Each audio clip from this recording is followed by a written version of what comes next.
Howdy folks, you're watching Deuce, and today I'm going to show you how to mortar your AR-15 to clear a jam when the bolt is jammed shut, and no matter how hard you try, you cannot clear that jam by pulling on the charging handle. Step one, if you have a collapsible buttstock, go ahead and collapse that down to its shortest length so you're putting more pressure onto the receiver versus onto the buffer tube. And then what I like to do is get a finger on one side of the charging handle and a thumb on the other, like this. Now, basically, you just got to make sure that you are unhooking, unlatching that charging handle there. So I like to get it like this, but if you have a big scope hanging over, you may just have to get a thumb on one side. Once you have a good purchase on your charging handle, go ahead and bang it on the ground like so. And you follow through with that charging handle, and it should unjam your rifle.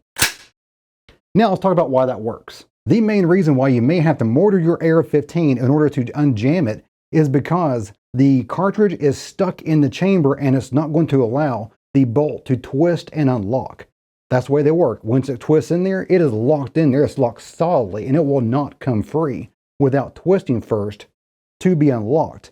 You could take a cleaning rod and jam it in the front of the barrel down the muzzle and bang on that front of that cartridge. It is not going anywhere. It is stuck because the bolt is still locked in there. So you got to get that bolt to twist and move. You got to get the bolt carrier to move back to untwist that bolt. And if it's all jammed in there, nothing's going to happen until you get that bolt and bolt carrier group moving. For a close-up of the technique, I have removed this scope, and I have failed to mention one thing which should be automatic already, but you should remove the magazine before you attempt this procedure. And again, finger, thumb, pick it up, slam it home, and when you hit down, just keep following through with that hand on the charging handle. So, simple as that. And that should clear up your jam. For the most part, this really only pertains to the AR-15 due to its non-reciprocating charging handle in the back.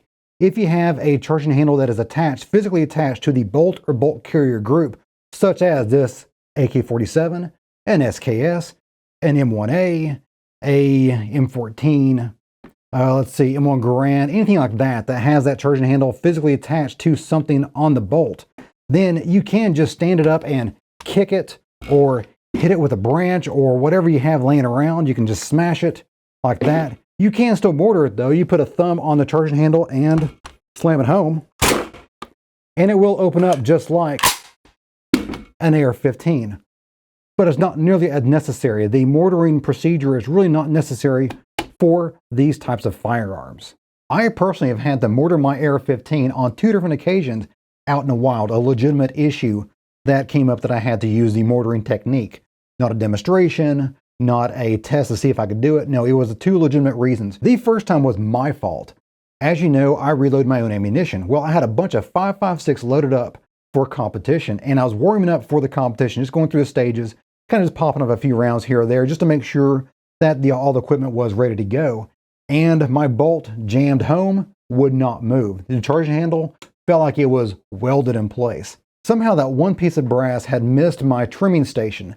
I normally keep a pretty orderly process when reloading, but unfortunately it missed that station, and it was way too long. It was way out of spec. If you held it up to a normal piece of brass, you could visibly tell it was quite a bit longer.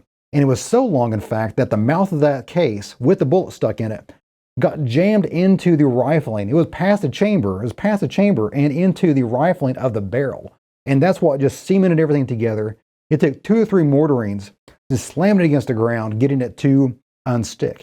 It did get unstuck, and I was able to compete that day, fortunately. But without mortaring, I would have had to just go home. The second reason why I've had to mortar my AR-15 was not really my fault, but it was my choice of ammunition. Cheap Wolf ammo. Now, there's nothing wrong with Wolf ammo, but it is inexpensive for a reason. It is cheaply made, it's dirty, they use lesser quality materials, and sometimes they do kind of gloss over the quality control checks. So if you buy cheap ammunition, especially during the ammo crunch of 2020, be aware that you probably may have to deal with a malfunction or two while you're shooting your rifle. I mean, that's just kind of the name of the game. Less expensive during ammo crunch, so companies are trying to take advantage of this and pump out as much as possible. sometimes quality control takes a back seat. And lastly, many people are concerned about injuring or harming their AR-15 when they mortar it. And that's a legitimate concern, especially with some of the cheaper AR-15s out there. They may not be built as robust or as sturdy as some of the higher quality options out there.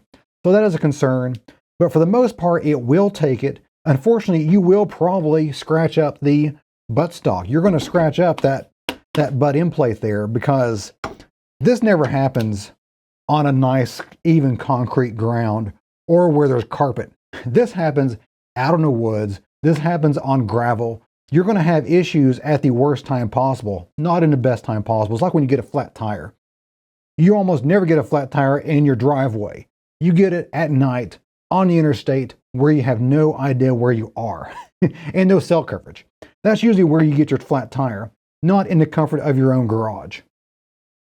So this will happen there, and you will probably scratch up the buttstock, and that is just part of firearm ownership. If you're concerned about that, then your day of shooting is done. You take this to your gunsmith to fix, and then you put it back in your safe for the next 10 years to keep it nice and oiled up as your safe queen. I, on the other hand, use my firearms, scratch them up, dent them up, and then repair them as needed.